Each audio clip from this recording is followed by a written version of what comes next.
अच्छा, as a CEO आपका क्या काम है कंपनी में? एज अ सीईओ मैं जहाँ पे भी आग लगी हुई है और उसको बुझाने का काम करता हूँ सबसे पहले। 2014 में सपोर्ट कौन कर रहा था आपको, वो बताओ मुझे। 2014 में कोई नहीं। तो कितने इन्वेस्टमेंट के साथ आपने शुरू की कंपनी? 3 लाख रुपए। किससे लिए? ये मतलब ऐसे ही वो लेनदार जो होते हैं। एक्सेल से ज़्यादा पैकेज दे रहे हो आप अभी लोगों को जयपुर जैसी सिटी में। हाँ, इंटरव्यू के क्वेश्चन बताओ। इंटरव्यू के 4 राउंड होते हैं। नंबर 1 होता है कैसे डिफरेंशिएट करें अगर किसी को पता करना हो कि यार मैं बिजनेस के लिए बनाऊँ और मैं नौकरी के लिए बनाऊँ? Most of the people who come from business families सबसे पहले जाके वो गद्दियों पे बैठते हैं और वहीं पे काम खराब हो जाता है। पापा के साथ भी उनका बिजनेस ट्राई किया था, फिर समझ आ गया कि पिताजी मारवाड़ी हों और जिनकी ज़बान साफ़ ना हो तो आप धंधा उनके साथ नहीं कर सकते। जवान साफ ना हो का मतलब बताओ क्या है? No filters. ऐसा बोला जाता है अर्ली पैसा आ जाता है, बहुत सारे फाउंडर्स आते हैं तो बताते हैं कि ये अलग दिशा में चले जाते हैं। सच है ये बात, मतलब it is very difficult to digest money then to earn it.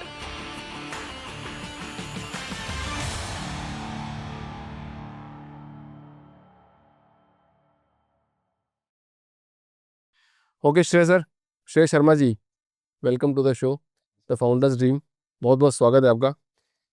छोटी सी उम्र में कंपनी बनाना, मैं जानता हूँ, मैंने भी कंपनी बनाई है। मेरे को तो मौका नहीं मिला था छोटी उम्र में बनाने का, मेरे को थोड़ा लेट मौका मिला। तो मैंने भी अभी स्टार्ट किया 2021 में स्टार्ट किया मैंने तो, एंड मैं तो जॉब ही कर रहा था। बट आपको मौका मिला, आपने अच्छी कंपनी बनाई, 450 लोग आपके साथ काम कर रहे हैं। अब ये अपने आप में एक अचीवमेंट है। तो मैं थोड़ा माइंडसेट समझने की कोशिश करूंगा। श्रेय मतलब कहाँ से आया बिजनेस का माइंडसेट आपका ये? मैं जब बहुत छोटा था तब से ही मेरे को जब भी स्कूल टीचर्स वगैरह कुछ पूछते थे या कुछ करते थे, क्या करोगे बड़े होके, क्या नहीं करोगे, वो टिपिकली ये 10th 11th के बाद जो पूछा जाता था वो वाला था। क्योंकि मैंने उस टाइम इंजीनियरिंग ले ली थी और मैं एक क्या नाम से मतलब बेंच पे बैठा था, फ्री पीरियड था, उसके अंदर मेरे से एक टीचर ने पूछा कि भाई क्या करोगे क्या नहीं करोगे, और तब से ऐसे मतलब उससे भी पहले से ही था वो होने को तो, पर तब से ही कहा कि वो सर बिजनेस करेंगे। तो बोले फिर साइंस मैथ्स क्यों ली, कॉमर्स लेते। मैंने कहा सर मैथ्स अच्छी लगती थी और मतलब कंप्यूटर्स अच्छे लगते हैं और मैथ्स में इंटरेस्ट है, तो वो दोनों साथ में कॉमर्स में नहीं मिलती थी, इसलिए ली। तो ये पहला उन्होंने एक वियर्ड चीज़ सुनी थी कि कोई इंसान साइंस मैथ्स लेता है इंजीनियरिंग करने के लिए और आईआईटी वाईटी करने के लिए, तो वो मेरे से ये पूछना चाह रहे थे आईआईटी करोगे या नहीं करोगे। मैंने आईआईटी तो नहीं करनी। तो बोले फिर क्या करोगे, मैंने कहा धंधा करेंगे। तो बोले धंधा काहे का करोगे, मैंने कहा ये नहीं पता। तो उनका ये था कि फिर इंजीनियरिंग की मतलब आईआईटी आईईई की प्रिपरेशन नहीं करेगा, मैंने कहा नहीं कर रहा। तो बोले डीपीपी सॉल्व कर लो, फ्री पीरियड है वो। मैंने कहा सर कर ही नहीं रहा, फिर कैसे करूँ क्या करूँ। तो फिर क्या करोगे, बोले धंधा करेंगे। तो बोले काहे का, बोले सर वो नहीं पता।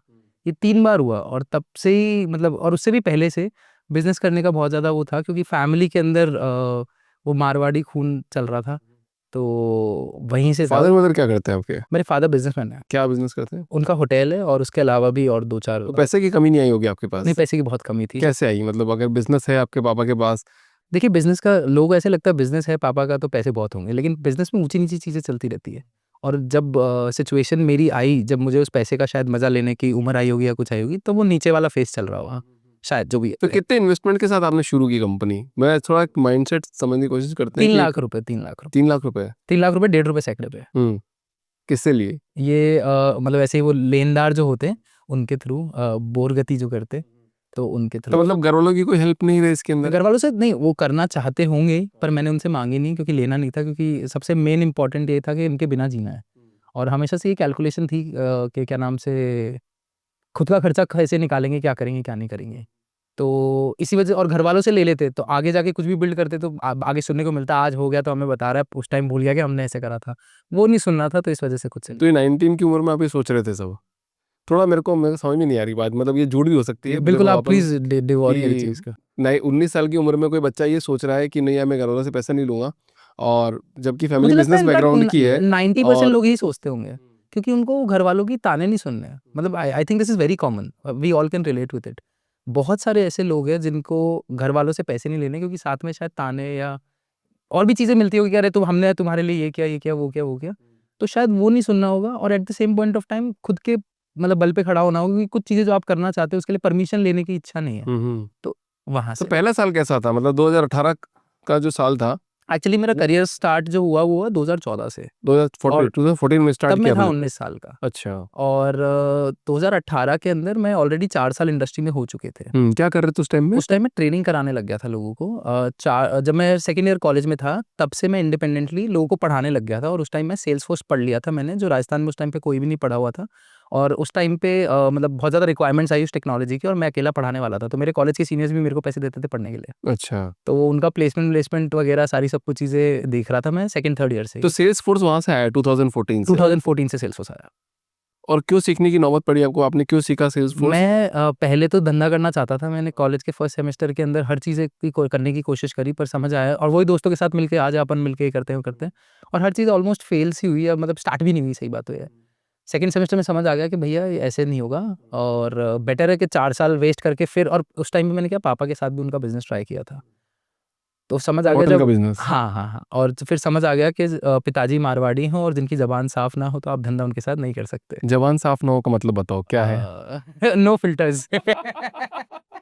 तो वो मतलब कुछ भी आ जाता है किसी के भी सामने, तो एक वो सेल्फ रिस्पेक्ट वाली थोड़ी-सी चीज़ भी हो जाती है और eight the same point of time आप कर भी रहे हो, एप्रिसिएशन नहीं मिलता। मेजॉरिटी ऑफ बच्चों को यही लगता है कि बच्चा कितना ही मेहनत करे, आइडिया लेके आए, कुछ भी लेके आए, फ्रीडम नहीं मिल रही एग्ज़ीक्यूट करने के लिए ये सारी चीज़ें। तो वहाँ से वो स्टार्ट हुआ, तो समझ आ गया भाई पिताजी के साथ तो नहीं चलेगा। क्या नाम से इंजीनियरिंग करके मतलब अपना सर्वाइवल कैसे करेंगे फिर? तो बोले इंजीनियरिंग करके 25,000 की टीसीएस की जॉब चाहिए।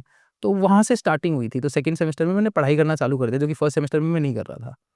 और सेमेस्टर में जब मैं सेकंड सेमेस्टर में मैंने जब पढ़ाई करना स्टार्ट करा, कुछ करा, तो मैं जो भी C plus plus, data structures, Java वगैरह ये सब खत्म कर चुका था। तो सेल्सफोर्स जो है वो ऑप्शन ही मेरे पास वही था करने का, क्योंकि बाकी सब चीज़ें तो हो 2014 में चुकी थी। सपोर्ट कौन कर रहा था आपको, वो बताओ मुझे? 2014 में कोई नहीं, मतलब तो ट्यूशन टीचर्स और ये सब जिनसे पढ़ रहे थे वो सारी चीज़, और वहीं से फिर सेल्सफोर्स पढ़ना स्टार्ट करा। तो 2014 से लेकर 2018 तक आपने क्या किया? 3 चीज़ें करी मैंने। सबसे पहले तो खुद से सेल्सफोर्स पढ़ा। पढ़ने के बाद लोगों को पढ़ाना चालू करा, वहाँ से एस2 लैब स्टार्ट हुई। फिर वो चीज़ की लिमिटेशन आई कि एक आप अगर ऑफ़लाइन क्लासेस दे रहे हो या कुछ दे रहे हो, तो एक रेंज तक या एक लिमिट तक ही कर सकते हो। पर वहीं उसको अगर आपको एक्सटेंड करना है, तो आपको और ग्लोबल जाना पड़ेगा। मेरे पास इंफ्रास्ट्रक्चर नहीं था, पैसे नहीं थे, तो 22 साल तक की उम्र में मतलब आप कुछ पढ़ा रहे थे और कुछ कमा भी रहे थे, हाँ, हाँ। और फिर 22 में आपने कुछ आपकी बिजनेस स्टार्ट किया? 20 नहीं, एक्चुअली ये एस2 लैब्स जो था मैंने 20 मतलब कॉलेज में स्टार्ट कर दिया था। जो पुराना वाला बिज़नेस था, ट्रेनिंग कंपनी, और उसके पैसे से मैं मेरा खर्चा चला रहा था और आगे इन्वेस्ट कर रहा था। तो फिर किया सेल्सफोर्स हल्क के अंदर। ओके। वो यूट्यूब कम्युनिटी है, वर्ल्ड की सेल्सफोर्स खुद के बाद सबसे लार्जेस्ट कम्युनिटी है, 1.5 लाख लोग हैं उस यूट्यूब पे भी शायद 1 डेढ़ लाख सब्सक्राइबर्स है या कुछ है। तो मैंने वो बिल्ड करना स्टार्ट कर दिया 2016 से, और तब मैं ग्रेजुएट हो गया था। और फिर 2 साल वो करने के बाद फिर मैंने ये 2018 में सिंटेक्सा स्टार्ट करी। सेल्सफोर्स क्या होता है, मतलब थोड़ा समझाओगे ऑडियंस को? सेल्सफोर्स सीआरएम की जैसे स्टार्ट हुआ था, एक एप्लीकेशन की जैसे, जिससे कोई भी कंपनी किसी भी इंडस्ट्री की अपने पूरे के पूरे बिजनेस सिस्टम्स को मैनेज कर सकती है। चाहे से वो लीड रिलेटेड डेटा हो, चाहे मार्केटिंग रिलेटेड डेटा हो, चाहे customer support service related data हो, या और भी जो अपने इंटरनल फ्लोज चलाने वो सारे। एक पॉइंट के बाद 2008 के बाद सेल्सफोर्स एक प्लेटफॉर्म में कन्वर्ट हो गया, जिसका मतलब ये है कि आपको कोई भी क्लाउड एप्लीकेशन बनानी है, फ्रॉम स्क्रैच आपको इंफ्रास्ट्रक्चर बिल्ड करने की ज़रूरत नहीं है, प्लेटफ़ॉर्म बिल्ड करने की ज़रूरत नहीं है। सीधे आओ, इस पे कोड करो और कोई भी एप्लीकेशन क्लाउड एप्लीकेशन में लाइव कर दो ऑनलाइन। जैसे कोई एग्जांपल बताओ ना बढ़िया सी। आप जैसे अभी मैंने आपको दिया था, जैसे वीज़ा की एप्लीकेशन है, यूएस वीज़ा की जो एप्लीकेशन है, वो ऑन सेल्सफोर्स प्लेटफ़ॉर्म रन हो रही है पूरी की पूरी। तो आप एज़ अ यूज़र जो आप अपने सबमिशंस करते हो, डीएस 160 का फॉर्म और ये सारी सब कुछ चीज़ें भरते हो, और उसके बाद जो वो पूरा कंसोलेट तक वो पूरा का पूरा जो फ्लो चलता है और आपकी सारे डेटा मैनेज होता है, मैप होता है, सारी चीज़ें होती है, वो सब सेल्सफोर्स में मैनेज होती है। इसके अलावा आप मान के चलिए आप एक मार्केटिंग एजेंसी रन कर रहे हो। उस मार्केटिंग एजेंसी के अंदर आपको अपने सारे लीड रिलेटेड इन्फॉर्मेशन, आपके प्रोजेक्ट रिलेटेड इन्फॉर्मेशन, आपके मतलब जितने भी आप एक सोलर की कंपनी रन कर रहे हो, आपकी सोलर की कंपनी के अंदर जितनी भी लीड्स आ रही है, उनका क्या प्रपोज़ल गया, क्या कोटेशन गई, क्या नहीं गया, इस सब का पूरा जो ट्रैक है वो आप वहाँ पे उस एप्लीकेशन पे रख सकते हैं। तो ये सिंटेक्स की शुरुआत कब हुई? ये 2018 में। ये 2018 में हुई। तो ये भी सेल्सफोर्स से रिलेटेड थी सारी? ये हाँ। सो सेल्सफोर्स की ट्रेनिंग कंपनी पहले बनाई, फिर सेल्सफोर्स की कम्युनिटी बिल्ड करी, सेल्सफोर्स हल्क, और फिर सेल्सफोर्स की development and consulting company start कर दी, सिंटेक्सा, और वो 2018 में स्टार्ट करी थी। अभी एमएनसी हो गई है। तो जयपुर में एमएनसी होना और बेंगलोर में एमएनसी होना का क्या डिफरेंस है? बहुत मेजर लेवल पे है। नंबर 1 बैंगलोर के अंदर जो एमएनसी है, वो मेजॉरिटी जो है वो बाहर से आके बैंगलोर में अपने आप को सेटअप करती है, और जयपुर में जो एमएनसी हमने बनाई है वो जयपुर से उठ के बाहर अपने आप को सेटअप करती है। मतलब कल्चरल डिफरेंस है? बहुत ज़्यादा। कैसे, क्या थोड़ा बताओ? बैंगलोर के अंदर people are like very relaxed, at the same point of time very hungry. In Jaipur, people are conservative. People want to talk about great things, but at the end of the day, they do not want to go out of their mind, that their limited mindset. I think that's what the major difference is. मतलब you are talking about from the talents perspective और from the businessman perspective? दोनों perspective. Talent का perspective तो यही है, मतलब differ करता है वैसे तो, पर टैलेंट का पर्सपेक्टिव ये है कि दो तरीके के टैलेंट है एक्चुअली जयपुर के अंदर। एक जिसको ग्रो करना है वो जयपुर रुक ही नहीं रहा, वो कॉलेज के टाइम ही या तो चला जाता है, और कॉलेज के टाइम अगर किसी वजह से नहीं जा पाया तो उसके बाद निकलता है। दूसरा टैलेंट जो है उसको जयपुर रुकना है, और उसको जयपुर इसलिए रुकना है क्योंकि उसको अपनी फैमिली या अपना वो जो कल्चर है, रूट्स है, उन सब चीज़ों के लिए की इंपॉर्टेंस है उसकी लाइफ के अंदर, तो वो वहाँ पे है। तो उसके लिए जयपुर का कल्चर सही है, लेकिन जिसके लिए हंगरी या ग्रोथ और ये सारी चीज़ें चाहिए, उसको ऐसा ही लगता है हमेशा कि मेरे को तो बाहर जाने से ही पार पड़ेगी, वरना नहीं पड़ेगी। पर आपको तो घर वालों से बन नहीं रही थी ना, आप तो बोल रहे थे कि वो बिजनेस करते हैं, मैं भी करूंगा, तो आप अलग जगह जाके क्यों नहीं किए बिजनेस? अलग जगह जाके, क्योंकि मेरी दादी वहीं थी, तो मेरे को उनसे बहुत ज़्यादा लगाव था। और eight the same point of time ये भी था कि मतलब कि क्यों नहीं कर सकते जयपुर में, मतलब एक ज़िद आ जाती ना, अड़े आती है, अरे मैं करके बताता हूँ, रुक रे यार। तो वो वाला एक अड़ियल पना या ज़िद्दी पना था कि अपन करेंगे करेंगे करेंगे, और लगे रहे तो हो भी गया। कोई बिजनेस पार्टनर है आपके साथ में? हाँ जी। हाँ, क्या करते हो साथ में? वो मतलब सिंटेक्सा के अंदर जो है वो टेक्निकल टीम हमारी पूरी लीड करते हैं, वो टेक्निकल गीक है एब्सोल्युटली। तो बिजनेस एक्सपेंशन में आप क्लाइंट कैसे लाते हो, वो बताओ, ताकि एक जो एंटरप्रेन्योर नया बन रहा है अभी, उसको भी एक आइडिया हो जाए कि मैं अगर कंपनी बनाना चाहूँ तो मैं पहला क्लाइंट कैसे लेके आ सकता हूँ, दूसरा कैसे लेके आऊँ, पहला क्लाइंट या आगे जो पहला scale? क्लाइंट कैसे लेके? पहले क्लाइंट के लिए ट्रस्ट लगता है, और क्या नाम से, ट्रस्ट आप तभी बिल्ड कर सकते हो जब आप सामने वाले को वैल्यू प्रोवाइड करते हो। मेरे केस में वो कैसे हुआ, मेरे पर्सनल ब्रांड के through. I was running the community Salesforce Hulk, I was teaching Salesforce online for everybody for free. और वहीं पे जो दूसरी कंपनीज में सेल्सफोर्स के इंस्टेंसेस मैनेज करने वाले एडमिन्स थे या डेवलपर्स थे, जो दूसरी दूसरी बड़ी बड़ी कंपनीज में काम कर रहे थे, उनके खुद के जो काम थे वो जब उनको करने होते थे तो मेरे यूट्यूब चैनल से सीख सीख के करते थे। तो वहाँ से वो ट्रस्ट बिल्ड हो गया, और जब भी उनकी कंपनी में कोई बड़ा प्रोजेक्ट या बड़ा काम आया तो ऑटोमेटिकली उनको पता था किसको देना है, क्योंकि वो ट्रस्ट ऑलरेडी बिल्ड हो चुका था। तो वहाँ से फर्स्ट आना चालू हुआ, और फिर उसका आप करते करे तो रेफरल्स आने चालू हो गए, क्योंकि एक कम्युनिटी से चलता है। देखिए, B2B बिजनेस और B2C बिजनेस दोनों डिफरेंट है। B2B business absolutely trust based है। अगर आप ट्रस्ट बिल्ड नहीं कर पाओगे तो आप कुछ भी नहीं कर पाओगे। हमने वो ट्रस्ट बिल्ड करने की कोशिश करी through our content, through the value that we provided through our content. और वो कंटेंट सीधा पब्लिकली क्यों डाला, मेजॉरिटी B2B कॉन्फ्रेंसेस होती है, उसमें जाके लोग बाग प्रेजेंट करते हैं, पर उसमें ऑडियंस बड़ी लिमिटेड होती है। Right. और considering my age and considering the money that I did not had at that point of time, मुझे वो अपॉर्चुनिटीज मिल भी नहीं रही थी। तो मेरे पास ऑप्शन क्या था कि भाई मेरे को कोई स्टेज दे नहीं रहा, खुद का स्टेज बना लेते हैं, तो वो यूट्यूब से बन पर आईटी में तो बहुत कंपटीशन खतरनाक बोला जाता है कि बहुत ज़्यादा कंपटीशन है, मतलब आपको पैसे मार्जिन बहुत कम मिलेंगे। कितना मार्जिन बनते हैं इसमें? गया। टिपिकली अगर कोई बंदा क्रैक कर ले तो 40% भी है, इतना है। और अगर कोई क्रैक नहीं करे तो वो अपनी जेब से पैसे लगाता रहेगा, खत्म नहीं होगा। ऐसा भी तो होता है, बहुत सारे प्रोजेक्ट आते हैं, मतलब सबसे बड़ा टफेस्ट चैलेंज होता है कि प्रोजेक्ट आते हैं, टाइम पे पूरे नहीं होते हैं, पेमेंट नहीं आता है, उस चीज़ को कैसे मैनेज करते हो? देखिए, इसके लिए आपको राइट सिस्टम्स और राइट प्रोसेस इन प्लेस रखने हैं। अब उसका कोई ऑल्टरनेटिव नहीं है। बहुत सारे लोग क्या करते हैं, सामने वाले को गरज दिखा के या और भी कोई चीज़ करके क्या करते हैं, झुक जाते हैं, और फिर वो एक बार चालू होता है तो फिर वो बिल्कुल कंटिन्यू होता चला जाता है। वहीं पे आपको क्लियर कर देना चाहिए, यार ये है, आप if you going to pay 20% 25% advance, then only the project will kick off. उससे पहले नहीं होगा। डिस्कवरी की फीस ये रहेगी, आप देख लो या नहीं देख लो। लोगों को डर लगता है, अरे आया है बड़ी मुश्किल से तो क्लाइंट, अगर ये चला गया तो इस केस के अंदर वो लुटते चले जाते हैं। राइट। अच्छा, साइनेस्टा का कस्टमर सेटिस्फेक्शन 4.9 बोला जाता है, सिंटेक्सा का, हाँ।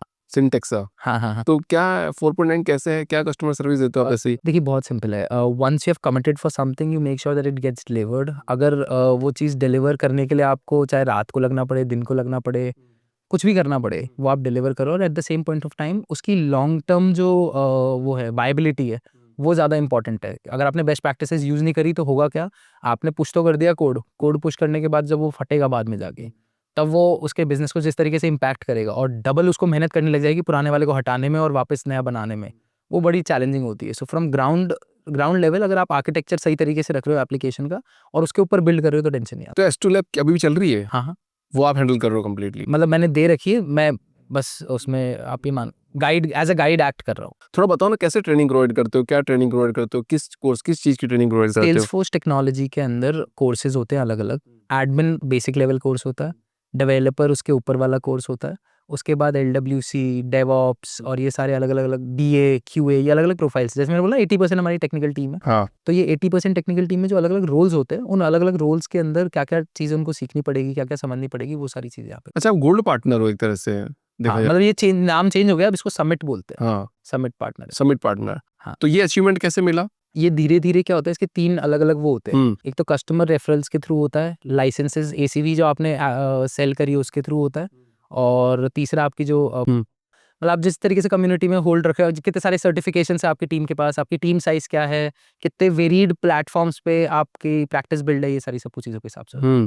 जैसे सेल्सफोर्स अपने आप में 25 के आसपास सेल्सफोर्स सीआरएम के अंदर 25 के आसपास प्रोडक्ट्स है। जैसे ज़ोहो है, ज़ोहो एज़ ज़ोहो बुक्स हो एब्सोल्यूटली गई, ज़ोहो इनवॉइस हो गई, ज़ोहो येस। सीआरएम हो गया। अच्छा, एज़ ए सीईओ आपका क्या काम है कंपनी में? आप क्या करते हो? आपकी लीडरशिप स्किल्स कैसी है? क्या क्वालिटीज़ हैं? एज़ अ सीईओ मैं जहाँ पे भी आग लगी हुई है उसको बुझाने का काम करता हूँ सबसे पहले। चाहे से वो हाउसकीपिंग हो जाए, चाहे से वो एडमिन हो जाए, चाहे से वो कंस्ट्रक्शन हो जाए, चाहे से कुछ भी हो जाए। तो वो तो है ही है, along with all the of course major responsibilities of CEO जो बुक में लिखी ओटीपी देने जाती का है। काम करते हो अभी आप? एब्सोल्युटली स्टिल करते है, हो? अभी भी होता है। कि फाइनेंस वाला जो पार्ट है वो क्यों नहीं दिया जाता? मतलब क्यों हैंडओवर नहीं किया जाता किसी नहीं फाइनेंशियल एक्चुअली पर्सन? हैंडओवर है, पर फिर भी क्या होता है, जैसे मैं आपको समझाऊँ, ओटीपी 2 तरीके से चल रहे हैं। अकाउंट्स अलग-अलग चलते हैं। तो जैसे कॉर्पोरेट अकाउंट होता है, उसके अंदर तो मेकर चेकर का सिस्टम हाँ, ठीक चलता है। है, तो वहाँ तो सॉर्टेड है। हाँ। लेकिन कहीं जगह पे जैसे अभी अब जैसे जो मेकर चेकर है वो दूसरे बैंक में है, उससे टैक्स पेमेंट्स वो नहीं होते। टैक्स पेमेंट्स के लिए एचडीएफसी, एसबीआई या ऐसे कोई बैंक चाहिए, तो उनके ओटीपी अभी भी मेरे पास आते तो वो जाते हैं वहाँ से। तो अभी भी आप बिलीव करते हो कि नहीं यार सिस्टम मतलब फाइनेंशियल कंडीशन आपके हाथ में होनी चाहिए, फाइनेंशियल नहीं, चीज़ ऐसा आपके हाथ में बिल्कुल होनी भी चाहिए? बिलीव नहीं करता। मेरे पास 12 लोग हैं मेरे अकाउंट्स की टीम के अंदर, और वो 12 लोग ही मैनेज करते हैं सारा का सारा। पर हाँ, ये है कि मेरी नज़र जो है वो उसके ऊपर ज़रूर रहती है, ऐसा। क्यों रहनी चाहिए? मतलब क्यों मैं नहीं इम्पोर्टेंट है? कहता रहनी चाहिए या नहीं रहनी चाहिए, आई थिंक मेरे लिए बड़ी इंपॉर्टेंट है, क्योंकि मेरे को क्लियर रहता है कि फ्लो कैसे चल रहा है। बहुत सारे लोग ना अकाउंट्स के अंदर जो कंपनीज़ रन कर रहे हैं, वो पीएनएल स्टेटमेंट और कैश फ्लो स्टेटमेंट में डिफरेंस नहीं क्रिएट कर पाते हैं, और नहीं करवाते हैं। हाँ, और वो कैश फ्लो स्टेटमेंट देखना ज़्यादा इंपॉर्टेंट रादर देन पीएनएल। उनको लग रहा है मेरी बुक्स में तो 20 करोड़ का प्रॉफिट खड़ा है, लेकिन उनके पास कैश 2 ओपीज़ ही हैं। अच्छा, दोनों में डिफरेंस समझाओ, व्हाट इज कैश फ्लो और what is P and L? Cash flow सीधा-सीधी गणित है कि आया क्या और गया क्या। नकद के अंदर बात करेंगे और कुछ नहीं। वहीं पीएनएल के अंदर क्या होता है, आपकी जो इनवॉइस वैल्यू है और जो एक्सपेंडिचर के अंदर आपने जो खर्चा पैसा किया है या कुछ करा है, वो सारी चीज़ें चलती है। तो अगर आपने खर्चा कर दिया, मान के चलिए बिल्डिंग बनाने में, तो आपके पास से कैश तो खत्म हो गया, पर वो बिल्डिंग तो एसेट है, तो पीएनएल के अंदर तो वो एक्सपेंस में जाएगी ही नहीं, तो वो तो एसेट्स में खड़ी होएगी। एक तो बिजनेस वो चलाने के लिए सबसे इम्पोर्टेंट क्या है? एक बिज़नेस चलाने के लिए सबसे क्या है? ग्रिट मतलब बिज़नेस चला कमिटमेंट कमिटमेंट। कमिटमेंट हाँ। आई थिंक दैट इज़ आप व्हाट कैसे देखते हो बिजनेस को? मैं कैसे देखता हूँ। हाँ, सिर्फ पैसे कमाने की नज़र से देखते हो? नहीं, नहीं, पैसे तो ठीक है, हर हाँ। तरीके के कमाने के पैसे तो, हाँ। लेकिन मतलब बिज़नेस लाइफ़ ही वही है। मतलब आप बताओ ना, आप आज कोई भी जॉब भी कर रहा है, वो भी तो वही चीज़ें कर रहा है। हाँ। कहीं न कहीं कुछ ना कुछ प्रोवाइड कर रहा है, उसके बदले में उसको कुछ मिल रहा है। आप वही चीज़ ऑर्गेनाइज़ तरीके से स्केल पे अगर कर रहे हो तो बिज़नेस। जॉब में बिलीव करते हो आप लोग कि नौकरी करनी चाहिए लोगों को? देखिए सब्जेक्टिव है ये चीज़। मतलब हर किसी के लिए बिज़नेस नहीं है, हर किसी के लिए जॉब नहीं है। इंडिविजुअली आदमी को खुद को आइडेंटिफ़ाई करना होता है कि उसके लिए क्या कैसे प्रोफेशन। डिफरेंशिएट करें अगर किसी को पता करना हो कि यार मैं बिजनेस के लिए बनाऊं और मैं नौकरी के लिए बनाऊं? कई बार असमंजस होती है आदमियों को, जो आपको तो मिल गया। हाँ, मैं बताता हूँ। जैसे मेजॉरिटी लोग जिनको लगता है कि मुझे बिज़नेस करना है, अगर वो जॉब में पिद के किसी और के लिए काम नहीं कर सकते तो उन्हें बिज़नेस नहीं करना चाहिए, मेरी सोच ये है। जब तक, और क्योंकि क्या होता है, अच्छा ऐसे बोलते हैं लोग बाग, आपको भी शायद ऐसे रियलाइज़ होता होगा। बोले इसका इसका बिज़नेस है, मैं इसके बिज़नेस में क्यों मेहनत करूँ, मैं तो मेरे में करूँगा। अगर आप किसी और के बिज़नेस में उसको ग्रो कराने के लिए मेहनत नहीं कर सकते तो भूल जाओ, कभी भी आप अपने बिज़नेस को ग्रो कराने के लिए मेहनत कर लोगे, क्योंकि बहुत बार ऐसा होता है कि आप मेहनत कर रहे हो, काम कर रहे हो या कुछ कर रहे हो, पर रिटर्न आपके पास में भी नहीं आ रहा और आप बस होप में बैठे हो। तो वो वाली चीज़ है। और आइडेंटिफ़ाई आपने पूछा कि कैसे करना चाहिए किसी को, कि अ, कि मेरे को जॉब करनी चाहिए या मुझे बिज़नेस करना चाहिए, तो I think the right answer to do that is by getting into the job first. Most of the people who come from business families सबसे पहले जाके वो गद्दियों पे बैठते हैं, हाँ। और वहीं पे काम खराब हो जाता है। जब तक आप ग्राउंड अप नहीं आओगे, और पेरेंट्स को भी मुझे लगता है शायद ये समझ में आना चाहिए कि even if you are getting somebody to take care of your business, right. make them work at the ground level, because you have built that and you know each and everything that was required at that moment. But अगर आप वही conditioning बच्चे को नहीं दोगे तो फिर कैसे चलेगा। थोड़ा बताओ ना, मतलब श्रेय की ना कि कोई बंदा अभी 19 ईयर 20 ईयर ओल्ड वाला बंदा, उसको अभी स्टार्ट करना बिजनेस, कैसे करेगा, क्या करेगा? जो भी उसके सामने आए उस चीज़ को उठा और एग्जीक्यूट करना चालू कर दो। ये तो स्पेसिफिक हो गया, मतलब बहुत वो हो गया, स्वीपिंग स्टेटमेंट टाइप, ये मतलब कुछ भी कर लो, मतलब कुछ आपके नज़रिए में ऐसे कुछ पॉइंटर्स है? देखो बहुत सिंपल सी चीज़ है, if somebody wants to start off a business, you are saying start off a business only, अब उसका पर्पस क्या है, पैसा कमाना है या कुछ बड़ा बिल्ड करना है? कुछ भी हो सकता है, मतलब अभी तो पैसा कमाना है तो अलग स्टार्ट अलग कर रहे चीज़ें हैं। बताऊंगा मैं, अगर कुछ पर्पस है तो फिर चलो अलग। दोनों में बताते हैं, अगर किसी को पैसा कमाना हो तो कैसे बिजनेस बिल्ड किया जाए, पर्पस है तो कैसे बिजनेस बिल्ड किया जाए? दो चीज़ें हैं, नंबर वन आपको एक ऐसी चीज़ पकड़नी पड़ेगी सबसे पहले तो जो जिसका आर्बिट्राज बहुत बड़ा हो। आर्बिट्राज का बेसिक ये है कि भाई डिमांड तो बहुत ज़्यादा है, सप्लाई अभी लिमिटेड है, या डिमांड बहुत ज़्यादा आने वाली है, चांसेस बहुत हाई हैं, पर अभी सप्लाई बड़ी लिमिटेड है। तो अपने आप को उस लेवल पे फोकस कर लेना चाहिए, और 19 ईयर्स ओल्ड में ना सबसे बड़ा फ़ायदा एक ही होता है, खोने को कुछ नहीं है, समय खूब सारा है, और गलत भी हो गए तो ज़िंदगी पड़ी है। हाँ, तो वहाँ पे ना वो रिस्क जो है, मतलब वो कोई और खेल ही नहीं सकता। आज मैं अभी 29 का हो गया, ये मैं अब वो सेम हरकत खुद वापस करना चाहूँ तो भी नहीं कर सकता, because I have things to take care of, जिसके लिए मुझे लायबल होल्ड किया जाएगा। At the same point of time वो 19-20 ईयर ओल्ड को नहीं किया जाएगा। तो आज की डेट में, आज जो भी डेट है 9 फरवरी 2025, अगर कोई इंसान मेरी फील्ड में अगर बिज़नेस करना चाहता है या कुछ करना चाहता है, तो ये समझ लेना चाहिए आने वाले टाइम में जैसे एआई की सर्विसेज आएगी या कुछ आएगा, या एआई से रिलेटेड टेक्नोलॉजिकल एडवांसमेंट्स होंगे, तो उसके अंदर कहाँ-कहाँ स्कोप है, और कहाँ-कहाँ वो अपने टेक्नोलॉजिकल एक्सपर्टीज़ बिल्ड कर सकता है, राइट। और बिल्ड करने के बाद उससे रिलेटेड कुछ प्रोडक्ट चाहे तो प्रोडक्ट बना सकता है, सर्विस चाहे तो सर्विस बना सकता आपकी कंपनी के अंदर फ्रेशर्स को सबसे ज़्यादा जॉब देते हो आप, है, रिलेटिवली और उनको सिखाते हो पहले काम, सबसे पहले। तो आपको चैलेंज नहीं आता 3 महीने, 4 महीने, 5 महीने स्टार्टिंग में? मतलब चैलेंज नहीं, I think we have cracked that only, और वो क्योंकि मतलब दैट स्टार्टेड विथ मी, तो मैंने ये काम 3-4 साल पहले ही कर लिया था। फ्रेशर को पैसे देते हो आप लोग? 100%।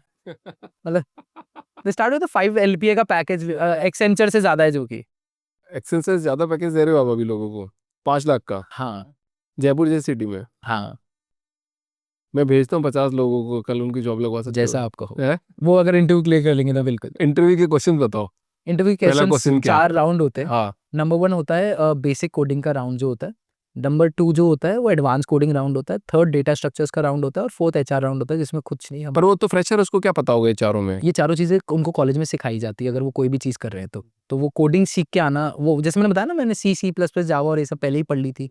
तो वही चीज़ एक्सपेक्ट करते हैं हम कि एक बेसिक प्रॉब्लम सॉल्विंग एप्टीट्यूड है या नहीं है, और कोडिंग के अंदर। मतलब ऐसा नहीं है कि भाई ठीक है, आपने कोडिंग भी हमने सिखानी है। कोडिंग उसको आनी चाहिए, किसी भी लैंग्वेज में आए, चाहे पाइथन में आए, चाहे जावा में आए, किसी में भी आए। उसके बाद हम उसको किस टेक्नोलॉजी में ट्रेन करना है, क्या करना है, वो हम कर लेते हैं। और उसकी ग्रोथ कैसे रहती है आपकी कंपनी में? देखो 2 साल के अंदर वो बंदा मतलब इंडिया लेवल पे जो आपको मतलब किसी भी सिटी के अंदर उस लेवल के बंदे की सैलरी मिलेगी, उसके बराबर हम लोग देते हैं। तो एटलीस्ट 12 टू 15 या 18 तक भी चली जाती है कुछ केसेस के अंदर। एलपीए जिसके अंदर कोई ईसॉप्स वाला फैक्टर नहीं है, तो आप उसको डिवाइड बाय 12 एक्चुअली कर सकते हो, और बस हाँ वही। एक ग्रेट टीम कैसे बनाई जाए? एक ग्रेट टीम कैसे बनाई जाए? सबसे पहले बिलॉन्गिंगनेस लानी ज़रूरी है। अगर आप वो नहीं लाते हो, जब तक लोगों को ये नहीं लगता कि यार ये मेरा काम है और मेरा खुद का है, अगर आप वो चीज़ नहीं लाते हो तब तक नहीं होती। और बहुत सारे लोगों को लगता है लीडरशिप मतलब अलग चीज़ कुछ नहीं है, मतलब कोई मतलब आपको साथ मिल काम, अरे भाई क्या दिक्कत हुई कैमरे में? अच्छा ये कर लेते, ले अपन कर लेते हैं, बता क्या हुआ? क्या हुआ, क्या नहीं हुआ? You have to be there for your team, and your team is going to be there for you, and that's how you build a community, and with that you just build things around. अच्छा, initial 10 people कैसे मिले थे जो आपके trustworthy जो हो? शुरुआती 5 थे, उनमें से 4 अभी भी हैं हमारे पास में, और वो सारे मेरे स्टूडेंट थे। स्टूडेंट्स थे सारे? हाँ, तो जो फाउंडर क मतलब स्टूडेंट भी थे, वो फ्रेंड भी हो गए थे, ऐसे-ऐसे सारी सब कुछ चीज़ें थी, तो वो था। और शुरुआती 20 लोग जो थे, वो सारे इनफैक्ट रेफरल्स या जो स्टूडेंट्स थे, उन्हीं में से थे।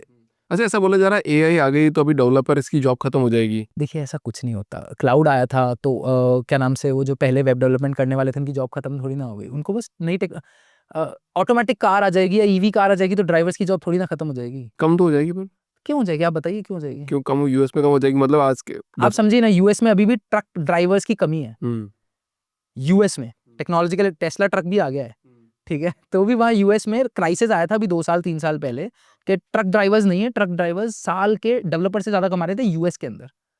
तो आप समझिए वही वाली चीज़ है, और हाँ, फ़र्क पड़ेगा, जो लोग मिनियल जो चीज़ें कर रहे थे, वो सब ऑटोमेट हो जाएगी। बस इतनी सी चीज़। अच्छा, आईटी इंडस्ट्री 5 सालों में कहाँ देखते हो आप? और रेवोल्यूशनरी स्टेज पे है, टू बी वेरी ऑनेस्ट, क्योंकि नोबडी कुड कैन प्रिडिक्ट के क्या होने वाला है और किधर जाने वाला है।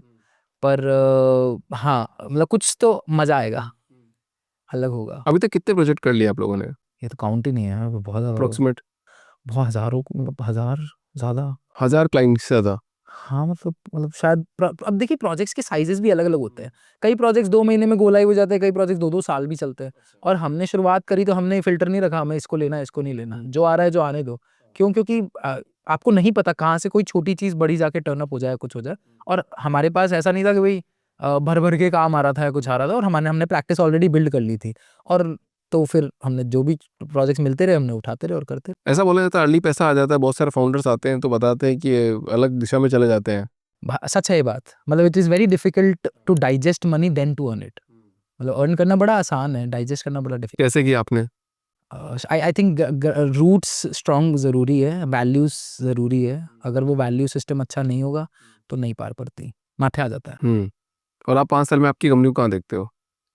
अब पता नहीं, मैं तो रोज़ एग्ज़ीक्यूट करने में फ़ोकस करता हूँ और फिर जहाँ लेके जाना चाहेंगे ले जाएँगे। और अभी कोई मिशन विज़न नहीं है, मतलब जैसा चल रहा है वैसा देखिए मिशन विज़न के साथ मुझे जो प्रॉब्लम लगती है वो ये बताता हूँ कि आप कितना ही डिफ़ाइन कर लो, चीज़ें आपके हाथ में नहीं हैं।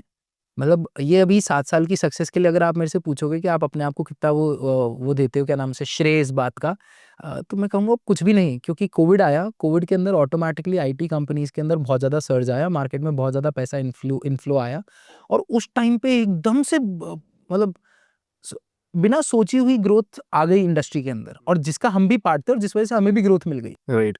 तो हमें मिली है। मैं बोलूँ 2018 मुझे पता था कोविड होगा, कोविड के बाद सारी इंडस्ट्रीज़ नीचे जाएगी, आईटी इंडस्ट्री में अच्छा 2 चीज़ें हुई। कोविड के बाद क्या हुआ, पूरे बाज़ार का पैसा 2 सेक्टर्स में गया, आईटी इंडस्ट्रीज़ में और हेल्थ केयर इंडस्ट्री के अंदर। और ये दोनों इंडस्ट्रीज़ में जो पैसा गया, उसके बाद में इंडिया में सबसे ज़्यादा इन्वेस्टमेंट्स हुआ। आपको तो ये आइडिया होगा ही कि फॉरेन इन्वेस्टर्स जितने भी एफआईआई थे, सारे सब कुछ थे, वो इंडियन कंपनीज़ में इन्वेस्ट करते, क्योंकि बाकी सारी इकोनॉमीज़ नीचे जा रही थी, इंडिया स्ट्रॉन्ग खड़ा था। तो वो पैसे का रोटेशन खाया है हमने। तो हमारे हाथ में थोड़ी था वो घुमाना। अपने आप ही हो गया वो। होता है, अपने आप ही होता है, मुझे लगता है बट मुझे। You have to be ready. Yes, that is all what is there in your hand. You have to be ready. You have to be in a position where you attract all of these things to you. बस इतनी सी चीज़ है, वही हमारे हाथ में है। एक लीडरशिप की क्या क्वालिटी होनी चाहिए, आपने बताया नहीं था, बढ़िया। लीडरशिप की क्वालिटी क्या होनी चाहिए? देखिए सबसे इम्पोर्टेंट तो इंटेग्रिटी है। हुँ। अगर लीडर की पूछ रहे हैं या लीडर से? लीडर। लीडर की इंटेग्रिटी है। मतलब अगर आप में इंटेग्रिटी नहीं है तो मतलब फिर तो कोई बात ही नहीं है। कॉम्पिटेंस ठीक है, कम भी होगी तो चलेगा, इंटेग्रिटी में कॉम्प्रोमाइज़ नहीं चलेगा। नहीं चलेगा। हाँ, एक पैसे का नहीं। आप किसको फॉलो करते हो सबसे ज़्यादा? पता नहीं, बहुत सारे लोगों से सीखा है मैंने तो, इनफैक्ट सबसे सीखता हूँ जिससे मिलता हूँ उससे। कोई मेंटर रहा आपका? नहीं, मतलब स्पेसिफिक नहीं कि इन्होंने जो कह दिया वही करना है। हर अलग-अलग इंडस्ट्री में मेरे पास लोग हैं जिनसे मैं राय लेता रहता हूँ, कुछ करता रहता हूँ। आईटी इंडस्ट्री में अलग है, रियल एस्टेट में अलग है, इसमें अलग है, उसमें अलग है, उसमें अलग है। But I have trusted advisors for me, जिनसे मैं राय करके काम करता हूँ। अच्छा, बूटस्ट्रैप कंपनी और फंडेड कंपनी में क्या डिफरेंस है आपके हिसाब से? नंबर 1 जो मुझे लगता है फ्रीडम, जो फंडेड कंपनीज़ में रिलेटिवली नहीं होती है और बूटस्ट्रैप में रहती है। दूसरा, आप राइट वैल्यू सिस्टम्स के साथ अगर बिल्ड कर रहे होते हो तो आप ग्राउंडेड रहते हो, तो वही है। And you know the value of money and you build a stronger, a resilient team, a stronger and resilient company that stands the test of time. एक एम्प्लॉय फाउंडर में क्या डिफरेंस होता है? देखिए वैसे तो कुछ नहीं है, एक फाउंडर भी तो एक एम्प्लॉई तो है। हाँ। वो भी तो सैलरी ले रहा है अपनी at the end of the day. और बहुत सारे फाउंडर्स मैंने ऐसे देखे जो अपनी कंपनी को लेके सिर्फ मतलब वो बस ये सोच रहे कैसे नेक्स्ट एग्जिट निकालूं या कैसे नेक्स्ट फंडिंग राउंड निकालूं, और वहीं पे एक एम्प्लॉई है जो ये सोच रहा है कैसे इस कंपनी को मैं ग्रो करवाऊं। So I think it's this title का डिफरेंस है, बाकी तो सोच भाव तो अलग अलग रहते हैं सब। राइट। अच्छा, 200 आपने वैसे तो जवाब दे ही दिया इस चीज़ का कि मतलब अपने हाथ में नहीं चीज़ें, फिर भी लोग प्लान करके चलते हैं कि यार मैं 200% ग्रो करूँगा, 500% ग्रो करूँगा। हाँ, तो आप कैसे, आपने कैसे? मैं लिमिट क्यों लगाऊं? हुँ। मैं 200% ही क्यों लगाऊं? भाई दुनिया तो सोचती है मैं 100% ईयर ओवर ईयर ग्रो करूंगा। हमने लगातार 5 से 6 साल तक 100% ईयर ओवर ईयर ग्रो करवाया। इनफैक्ट ज़्यादा करवाया, शायद 200%। मतलब पुण्य की बात, परसेंट में क्या होता है, इस बार X रेवेन्यू है तो अगले साल 2X है, अगले साल 4X है, अगले साल 8X है। ऐसे चला है पूरा का पूरा ग्राफ। अब मैं कह रहा हूँ जब मल्टीप्लाई हमने इस लेवल पे किया है तो अब इससे कम करूंगा तो वो वाली चीज़ हो जाएगी कि अच्छा आप अंडर एस्टिमेट कर रहे हो। ज़्यादा करूंगा और कहीं लिमिट लग गई, गलती से मुंह से गलत बात निकल गई तो वो रुक जाएगा। आपको लगता है कभी जयपुर आईटी हब बन पाएगा बढ़िया? बैंगलोर? मेरी कोशिश पूरी रहेगी, मेरी कोशिश पूरी हुँ। रहेगी उसको बनाने में। भाई देखो कल को कोई और पोता ऐसे ना सोचे कि दादी छोड़ के जानी पड़ेगी अगर ग्रोथ चाहिए तो। चलो यार सर, बहुत बढ़िया। कोई एक सॉलिड कोटेशन आपकी तरफ से जो आप देना चाहते हो नए एंटरप्रेन्योर्स को? बुरा समय चल रहा है, सर झुकाओ काम करते रहो। अच्छा समय चल रहा है, हुँ। फिर से सर झुकाओ काम करते रहो। काम करते रहना, निरंतर काम करते रहना। ये ज़रूरी है। चलो यार, थैंक यू सो मच से, काफ़ी मज़ा आया आपसे बात करके एंड काफ़ी कम उम्र में काफ़ी अच्छा अचीवमेंट किया है। आई होप ये चलता रहे और वापस एक पॉडकास्ट करो हमारे साथ। ज़रूर। लेट्स सी कैसे जाता है। Thank you so much. Thank you.